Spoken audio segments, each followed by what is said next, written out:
Corey King, and I'm a sophomore at Hunters Lane High School. And I'm going to introduce our keynote speaker for today, Mr. Tom Black. Tom's story, it is the classic rags to riches tale, a narrative that symbolizes the American dream, one that brings truth to the cliche that what you can dream, you can achieve. Tom was born in the small country of Nickerson, Kansas, and for the first few years of his life, he lived with his family in a railroad boxcar. His mother tried with little they had to make it seem like something else, but it was undeniable, a boxcar. Neither his parents finished high school, and the family struggled for necessities. The Black family moved into an old 2-bedroom house where Tom shared a room with his sister. The house had one tiny bathroom and one gas stove for heat. Tom never realized he was poor until one day in the 7th grade when some of his classmates were making fun of his clothes.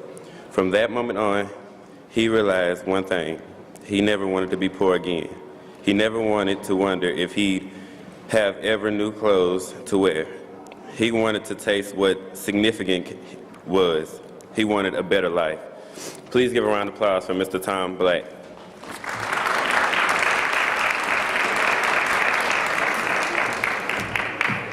Good afternoon. Boy, I've been waiting to do this ever since George asked me to come. I'm so excited about it. I hope you all are excited. And I wish that I'd had an opportunity to do something like this when I was in high school. You know, I want to start out by telling you a little bit about myself. Now, Corey told you that when I was born, my parents were living in a railroad boxcar. It's absolutely true. My brother, my sister, and I were in one end, my parents in the other end. We did everything in the middle. We had an outside toilet. Took a bath in a galvanized tub. You know, it's so funny, though. As Corey said, I didn't really realize I was poor until some kids made fun of my clothes. And then I went home, I had an emotional meeting with my parents, and they said, "Yeah, you're poor, duh." And so they said, "You don't have to be poor, though." They said, "There's a ladder that goes straight up out of your house, and you can climb on it as high as you want." They said it's the free market enterprise in the American educational system. And so I made up my mind then to be the first person in my family to graduate from high school. And when I was in high school, I got lucky. I met some teachers. They encouraged me to go to college. They say, if you really want to have wealth, if you really want to create something, then you should go to college. And so I went to college, and I got lucky again. A man there named Sam Johnson from here in Nashville said, if I'll go away from home all summer long, if I'll work 84 hours a week, I want to say that again, 84 hours a week, 6 days a week, and go to a meeting on Sunday, if I find my own place to live, pay my own expenses, and work on a straight commission selling books door to door for the Southwestern Company, that I could make enough money in the summer to pay my way back to school in the fall. Now, the Southwestern Company, if you don't know, is the oldest continuously operating business in Tennessee.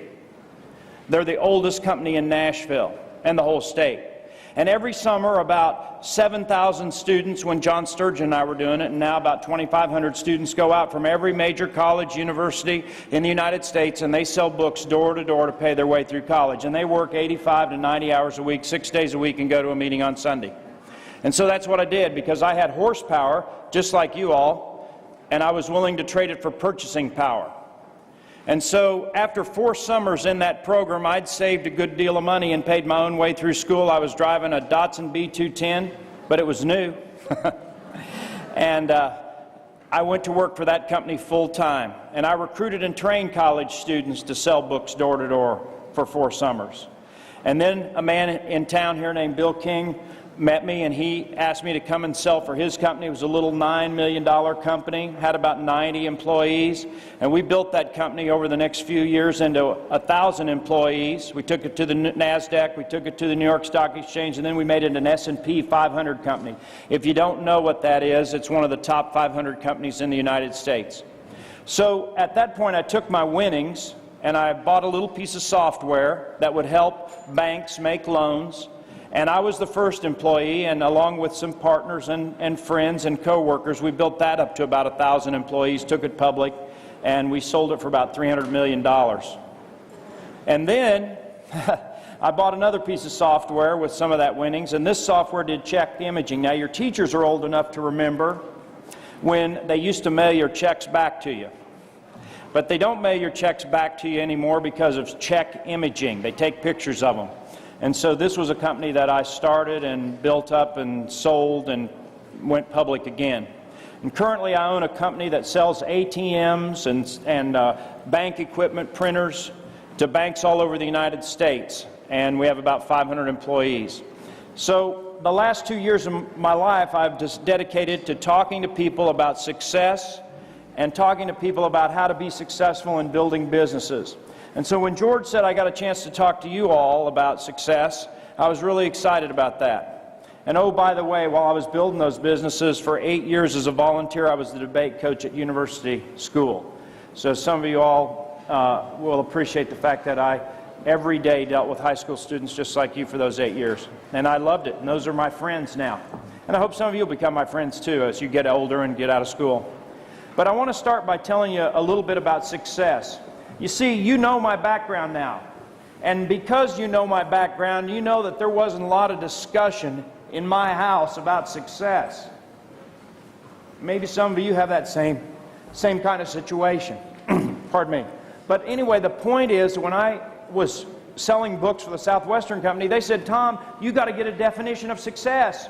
You have to figure out what success is for you personally, individually. And they gave me a big record.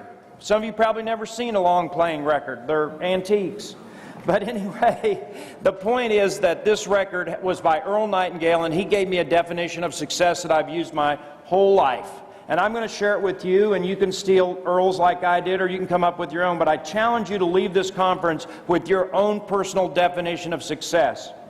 And here's what Earl Nightingale said. Earl Nightingale said that success is the progressive realization of a worthwhile goal or dream. Now that worked for me. It didn't say I had to be number one at anything. It didn't say I had to be the best. It didn't say I had to be the richest or the smartest or have the biggest car, live in the biggest house, or even have any kind of financial success. It said that my dream was mine and I was progressively moving towards it every day. But you've got to get your own definition of success. Earl Nightingale in that record went on to say this: if we ask 100 college students when they graduate, how many want to be successful at the age of 65? How many want to be financially independent, able to pay their own bills at 65 years of age? 100 will say yes. I don't think anybody here is signing up for the failure program, are you? Everybody's signing up for the success program. That means at the age of 65, you'd like to be able to pay your bills too.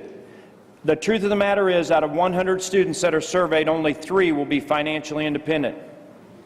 97 won't be able to pay their bills. They'll be dependent upon the government or upon their family or their friends or some other means to pay their bills. Now why? They didn't plan to fail, but they failed to plan. And I'm suggesting to you today that the beginning of that planning is your own personal definition of success. Now, I've added 2 things to my definition from Earl Nightingale I'll share with you. One is this, that success is never owned, it's always rented. And the rent is due every day. And the minute you stop paying the rent on success, you've immediately begun paying the rent on failure. You see, yesterday's successes lull us into today's complacencies, which lead to tomorrow's failures. Isn't it interesting that 67% of the people that get a Hope Scholarship that are successes in high school can't keep that scholarship while they're in college? It's because they fail to do the second thing that I'm going to tell you about in success, and that is they fail to pay the price. You see, there's a common denominator of success. There's a common denominator of success. There's a secret. There's a secret. Here it is. Successful people form the habit of doing the things that unsuccessful people don't want to do or know how to do. You know, I learned it those 8 years teaching high school. It wasn't the smartest kids that got the best grades, and I wasn't a good student either in high school, or that good a student in college either. But the truth of the matter is I knew why, at least, and that was I was unwilling to pay the price that the students that made A's were willing to pay. And as I got older, I learned around in business that it was the people who were willing to do the extra things that were the ones that were successful, not the ones who came in from 8 to 5 and looked for a way to get out of work. You know, when I went to work for Bill King, remember I told you about that, I said, Bill, how can I be successful at your company? And he said, well, a good start would be to be the first one here every morning and the last one to go home every night. You see, Bill knew too. He knew the secret. And the secret is that about 85% of success is showing up, and the other 15% is differentiating yourself from the competition by going the extra mile. So I want to tell you two quick stories about success, and then I'm going to move on to some other ideas. But here's the first idea. You know, Bill Russell was a very famous basketball player. Now, if I go around the room and I say, who's the greatest basketball player of all time? Somebody in here is going to say Kobe Bryant. Somebody's going to say LeBron. Somebody's going to say Wilt Chamberlain. Somebody's going to say Michael Jordan. But I'm going to...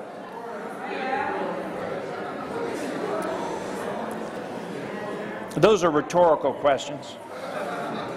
But I'm going to suggest it was Bill Russell, and let me tell you why. Bill Russell played in the NBA for 11 years. And in those 11 years, he won 9 world championships. Do you know if you look at hockey, if you look at basketball, if you look at baseball, if you look at football, if you look at professional soccer, there has never ever been an athlete in any one of those sports who's won 9 world championships except one guy, Bill Russell. Do you know that he was an MVP 5 times out of those 11 years? And do you know that he made the All-Pro team every one of those years that he was in the pros? And I'll tell you one other thing. You know when Kobe got that trophy last year for the most valuable player in the finals of the World Championship? Do you know what it said across the bottom? The Bill Russell Trophy. You see, Bill Russell, I think, was a great winner. So they asked him one day, they said, Bill, what do you know about success? What causes you to be so successful that differentiates you from the other players? And he said, the first part's easy. You come on at 6'9" with a good pair of hands. He said the rest is hard work every day. He said there's always some new young player to test your hand. He's watched your films, he knows your moves, and he wants the prize as badly as you do. He said the only way you have long-term success is by paying the price every night. I'll tell you another quick story about success.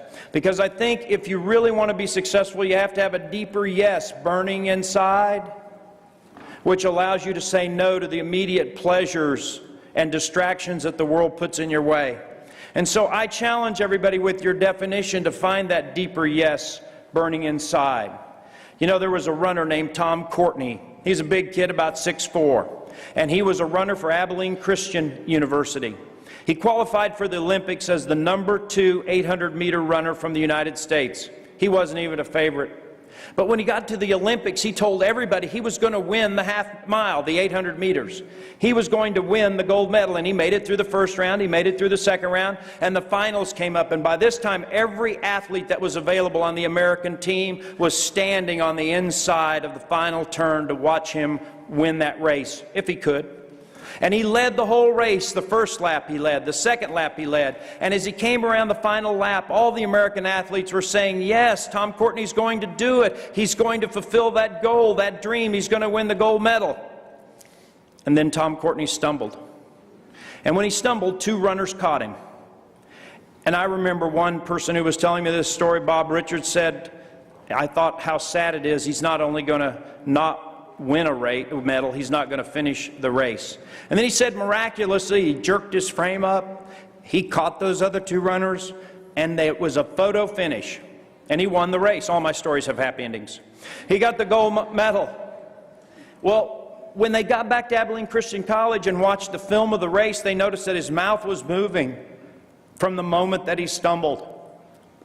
And so they blew it up, and they got a lip reader in, and they said, what was he saying? What was his words that were so important to drive him to victory? And he was saying, I want to win. I want to win. I want to win. And it was that deeper yes burning inside which drove him to victory. You can create that same thing for yourself if you want to. Now, I want to talk about some foundations of success. I want to talk about some principles that I've noticed in successful people's lives and that I've tried to put in my own life over time. The first one I want to talk to you about is this: happiness is a way of traveling, not someplace you arrive. You know, I think it's a disservice that most people think happiness is the next big thing that happens. It isn't worked like that. When I graduated from college, I still remember walking through the line to get my diploma. And when I got my diploma, I thought, oh, I've got to have found happiness now. But I didn't. And I looked around and I said, what is it? A lot of guys had big jobs, so I got a big job, made more than my peers. That didn't make me happy either. I said, what is it? A lot of guys had cars, so I got a big car. A lot of guys had houses, so I got a condo. I kept saying, there's something missing, there's something missing, there's something missing. What is it? What's the next thing that really will cause me to be happy? So a lot of guys had wives. So I got one of those. That didn't make me happy either. You see, it wasn't a person. It wasn't an accomplishment. It wasn't a possession. It wasn't an achievement. It was something that I carried with me every day that I just had to recognize. You see, I worked with a girl who didn't finish high school, and I was trying to help her get her degree, another man and I, as a mentor. And after about 5 years of working with her, and we helped her get her degree, we got her into college, we helped her get a job. After about 5 years of working with her, my partner said to me, she's a member of the I'm Going to Be Happy When Club. And you know, I was part of that club at a time too. I said, I'm going to be happy when I graduate. I'm going to be happy when I get a job. I'm going to be happy when I get out of school. I'm going to be happy when I get married. I'm going to be happy when something different is happening. It's not the way it is at all. And I want to say one other thing about this. Happiness is a way of traveling, not some place you arrive. You know, the news really does us a disservice. The news tells us that we can only be happy when we're not in school and when we're not at work. You know, it's Monday morning, I guess everybody's moving a little slower today, and the underlying message is, of course we're moving slow. Why would we want to go to work or school? And then on Wednesday they say, it's hump day, and the underlying message is, well, we've made it halfway through, only 2 more days to happiness. And then on Friday they call it TGIF, thank goodness it's Friday. And the underlying message is, it's Friday, we can finally be happy. That's not the way it is at all. There is nothing that brings more fulfillment or happiness in an individual's life than moving towards the progressive realization of a worthwhile goal or dream, whether that's in school, on your job, or in the volunteer work that you do in your community. Second principle I want to talk about this morning is this. I want you to realize that you can control your attitude. Now, I own a restaurant in New York City called Alto. We have a chef. He hates everything. He has a terrible attitude. You know, he comes in and he didn't like the silverware. We got new silverware. He didn't like the plates. We got new plates. He didn't like the chairs. We got new chairs. He didn't like the way the kitchen was laid out. We redid the kitchen, spent $100,000. You know, he has a bad attitude. You know, this is the interesting thing about our restaurant. It's the #1 Zagat restaurant, that's a survey of the people, Italian restaurant in New York City.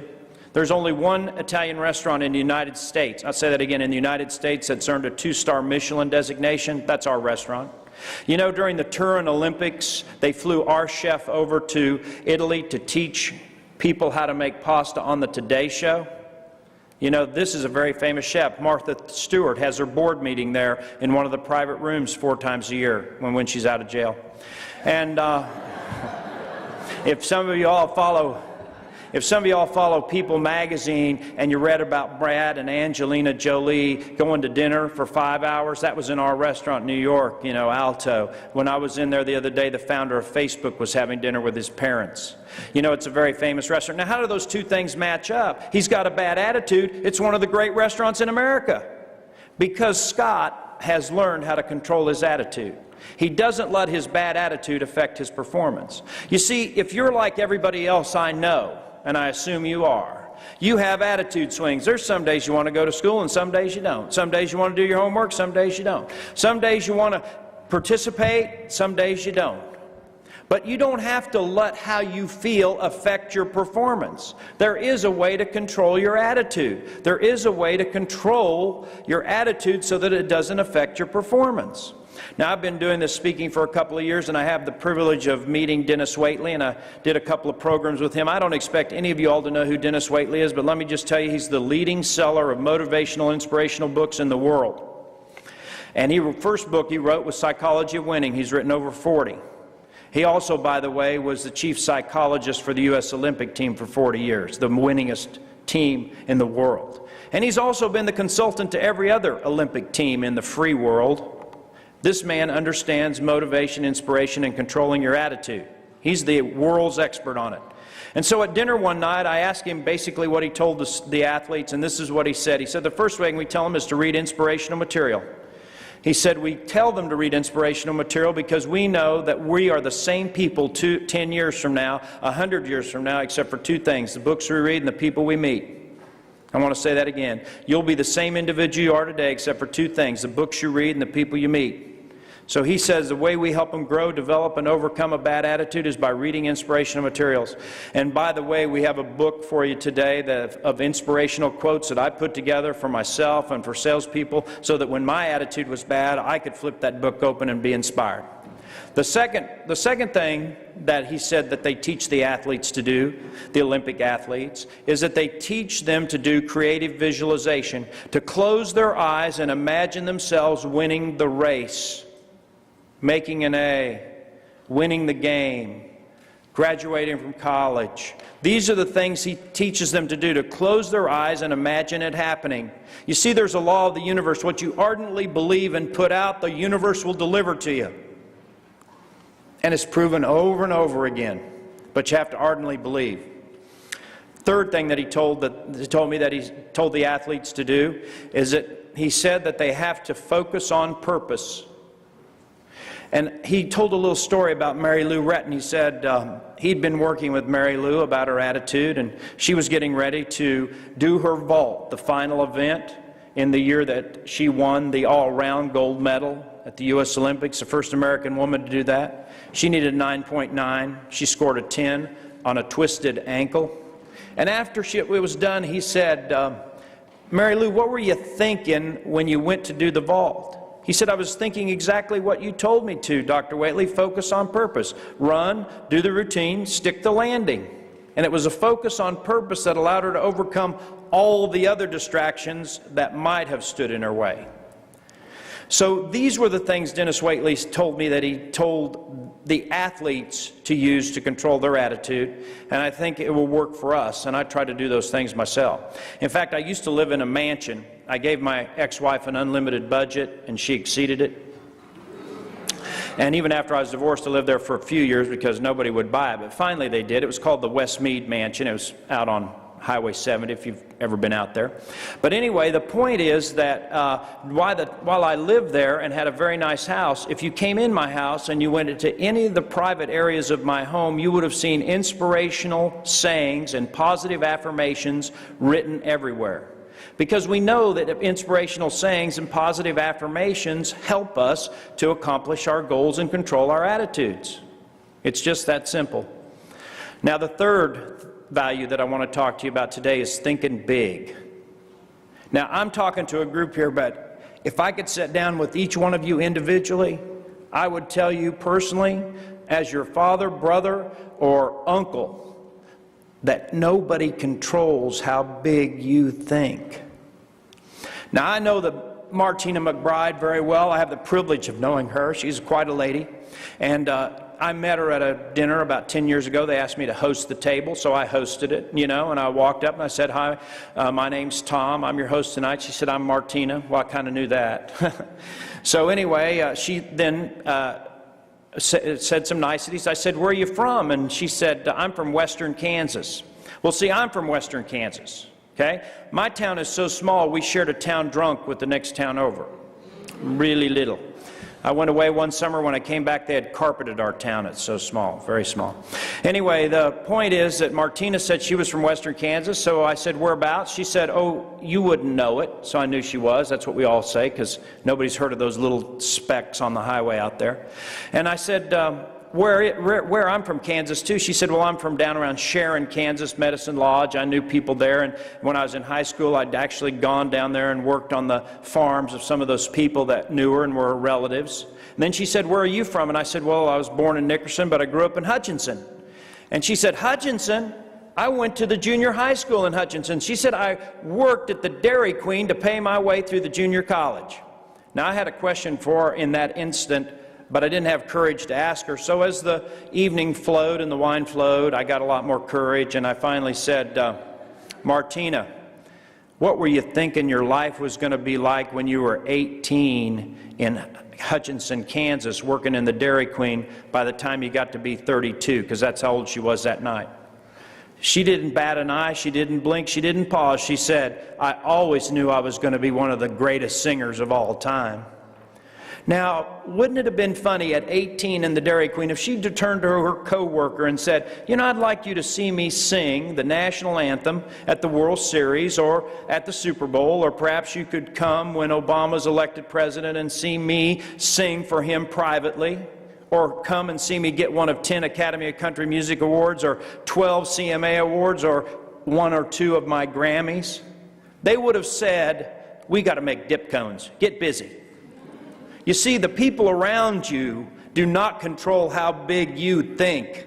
There's only one person controlling how big you think, and that's the person sitting in your chair. There was a little boy trying to sell a puppy. It was dirty, and he had a little postcard up, and it said, puppy, 50 cents. And a salesman came along and said, son, you'll never sell that puppy that way. You got to think big. And so he said, think really big. Wash him. Put a pink bow on him, put a big sign up, you'll sell him. So that night as he was coming home, there was a sign up where the little puppy had been, and it said, puppy, $10,000. And across it was written, sold. He said, I'm going to be late for supper, but I want to see what happened. So he ran up to the little boy's door. The little boy came to the door. He said, son, did you sell that puppy? He said, I sure did. He said, how much did you get for him? The little boy said, I got $10,000. The salesman said, how'd you even think of $10,000? And the little boy said, well, you said to think big. That's the biggest number I could think of.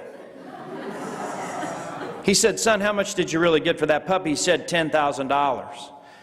The salesman said, son, how did you do it? He said, it was easy.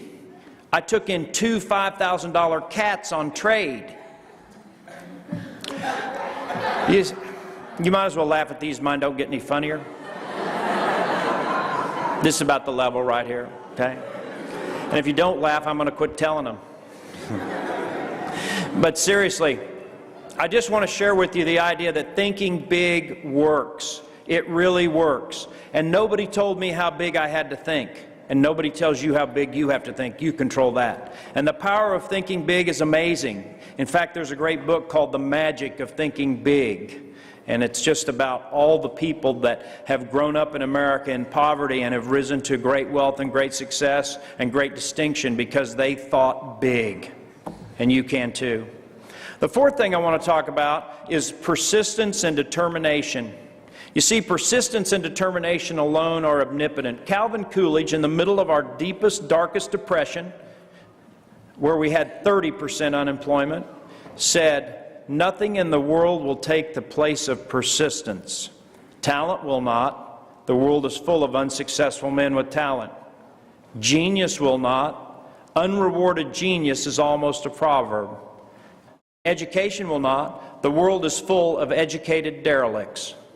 He said the slogan, press on, has solved and always will solve the problems of the human race. And it's absolutely the truth. It's many times we're close to victory and we quit. Many times we don't persist until we succeed. You know, in the Orient, young bulls are tested by how many times they'll charge the prick of the lance. And those are the strongest bulls that are used for breeding.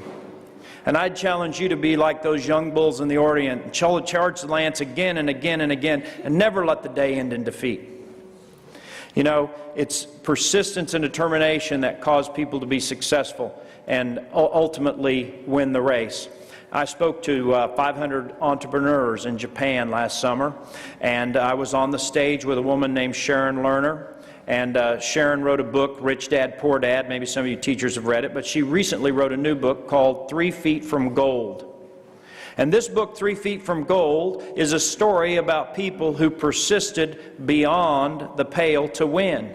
But the book's title is based on the story of an Alaska prospector looking for gold who, after 20 years of failing, laid down in the snow to die in frustration. And in the spring, when they thawed him out and they thawed out the area around where he was dying, they found the richest gold mine in the gold vein in the history of Alaska, 3 feet from where he gave up.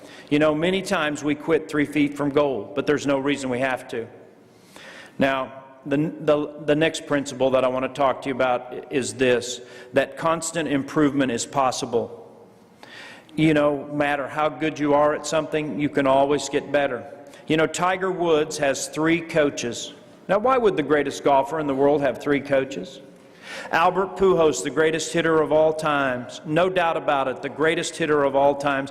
You know, they compared his first 10 years in baseball to every other great hitter's first 10 years in baseball, and no one was even in the room. I'm talking about Hank Aaron, Babe Ruth, Ty Cobb, you name them, and he was better. Stan Musial, you know, over the last 10 years, he's had the best batting average, the most home runs, the most on-base percentage, the highest slugging percentage. This guy is the greatest hitter of all times. He takes batting practice over 300 days a year. We don't work 300 days a year. If we get 5 days in for 50 weeks, 250 days, we've had a hard year. You know, and Albert Pujols does that. He makes $15 million a year. Why? Because he believes constant improvement is possible. We can always keep working. And Roger Federer, you know, the greatest tennis player of all times, no doubt about it, just won the Australian Open. You know, Sports Illustrated voted him the #1 athlete for the last decade. Practices 5 hours a day when there are no tournaments in session. Why? Because he believes that constant improvement is possible. It works. And you can challenge yourself to constantly improve too by working that way. And then the last principle that I want to share with you all today is this, that change is good. You see, when I was in college and I had a change from time to time, I either perceived it as bad or good. And when I was a salesman, I perceived it as bad or good. You know, they raised my commission, I liked it. They lowered my commissions, I hated it. They changed my territory, I didn't like it. They gave me more territory, I liked it. They promoted me, I liked it. They gave me a new manager, I didn't like it. I perceived change as having some kind of impact upon me personally, immediately. And this is the way I want you to start looking at change from now on. The change is neither good nor bad. No one is smart enough to know what immediate change is going to long-term end up in. And so many times it's easy to accept the change that looks good on the surface and it doesn't turn out to be that good. And many times we look at a change as bad on the surface and it turns out to work out the best. And so I learned a little trick that I would share with you today, and that is this: in every seeming adversity there's a seed for greater growth. In every bad change there's usually an opportunity. And it's absolutely true. You know, I don't know if any of y'all know who the band Genesis is, but they had a very famous singer, Peter Gabriel, and he came to the band and said he quit. And for 1 year, Genesis looked for a new singer. And then the drummer stepped forward and he said, well, we can't find anybody, I can sing a little. And that drummer was Phil Collins. And do you know that they sold 10 times more records with Phil Collins as the singer than they did with Peter Gabriel, who had the beautiful voice? You see, in every seeming adversity, there's a seed for greater growth. And what on the surface appears to be bad change, many times can turn out to be good change. You see, Charles Darwin, in Origin of the Species, said this: "It is neither the strongest of the species nor the most intelligent that survive, but the ones most adaptive to change." And it's absolutely true. Change will happen. Now, wouldn't it be terrible if you came tomorrow to this Memorial Auditorium and I gave the same speech, and then the next day the same speech, and it was Groundhog Day all over again? You see, our only hope, and everybody in here has hope, our only hope is in change. So when we have change, we need to learn to embrace it, and if it immediately seems to be harmful to us, we need to form the habit of saying, in every seeming adversity, there's a seed for greater growth. And the last thought that I'd visit with you about today is a thought about goals. You know, Yogi Berra said you got to have a goal or you might end up somewhere else. Well, that's true, although it doesn't make sense. But anyway, my first boss said, Tom, a man without a goal is like a ship without a rudder. And so as you set goals for yourself and you dream big dreams and you set these goals, I want you to form this standard, and that is no excuses accepted today. No excuses accepted today. You see, psychiatrists tell us if we could take our personal problems and put them in a bag and put them in the middle of the room and look at everybody's personal problems, do you know what bag we'd take back 99% of the time? Our bag. You see, everybody out there has their own problems. Everybody out there has their own excuses. Psychiatrists tell us this too. They say that there are two kinds of people. The internalist who says, it's my responsibility, it's me against the world. And the externalist, the one that says, it was my wife, it was my car, it was my parents, it was my house, it was my teacher, it was something else that caused me to fail, besides my own individual responsibility. And you see, as you form these goals and dreams that you want, you have to form that habit of no excuses accepted today. Now remember, I told you that I sold books door to door for the Southwestern Company. Well, after a couple of summers on the job, my sales manager came to me and he said, Tom, I think you can be number one. Number one out of 7,000? I figured a light must have shone out of heaven on me. But really, the truth of the matter is, I asked my sales manager, I said, how am I going to be number one? He said, you're just going to have to work harder. Well, I was working 90 hours a week, 15 hours a day, 6 days a week, all summer long. I wasn't working any harder, I guarantee you. But I figured out a plan in order to be number one. And it involves seeing 35 people a day, 6 days a week, 90 hours a week, and no matter what, fulfilling that commitment of activity. So at the end of the summer, I was number one. But I didn't say I was going to be number one if my car didn't break down, because it did. I didn't say I was going to be number one if I didn't get laryngitis, because I did. And I whispered my sales talk. I didn't say I was going to be number one if I didn't run out of territory, because I did, and had to go back over territory another boy had worked in earlier in the summer. I didn't say I was going to be number one if anything. I just said I was going to be number one. And I'll close with this story. It's about an explorer, Cortez. And if there are teachers in the room, I hope you'll go on Wikipedia and confirm my story with your students. Or, if you don't like Wikipedia, you can look in the history books. Cortez was not an explorer. He's known as an explorer, but really there was an indiscretion in the court of the king in Spain, and he was exiled for this indiscretion to Havana, Cuba. And so he was trying to figure out, how can I get back from Havana, Cuba to Madrid? And so he thought, if we conquer Mexico, if we get the Aztec gold, they'll invite me back to Madrid. So for 100 years, the Spaniards had been trying to conquer Mexico, and they had failed because the Aztec warriors were too strong. But Cortez really wanted to get back there, and so he recruited 608 men and 11 ships, and he set sail from Havana for Veracruz. And on the way over there, he was getting them inspired. He was playing Zig Ziglar tapes. He was doing Martin Luther King speeches. He was doing everything you can imagine to get these guys fired up and motivated. Well, they got to Veracruz. They got out of the boats, and history will record that he stood up on a rock. And he said, men, can we conquer Mexico? Can we turn back 100 years of failure by the Spanish invasion? Can we do something great here? And they all said yes. And then Cortez said, fine, burn the boats. If we're going back in their boats. And they did burn the boats. And for the first time in 100 years, 608 Spaniards conquered 10,000 Aztec warriors. You see, when we burn the boats in our life and we say no excuses accepted today, that's when we put pressure on ourselves to really ultimately win in the final hour. So I challenge you all to do the same thing, and that is burn the boats as you set out for your dreams and goals. Now, I appreciate your time today, and I'm going to be up here if anybody wants me to sign their book, and then I'm going to be out of your hair. So thank you.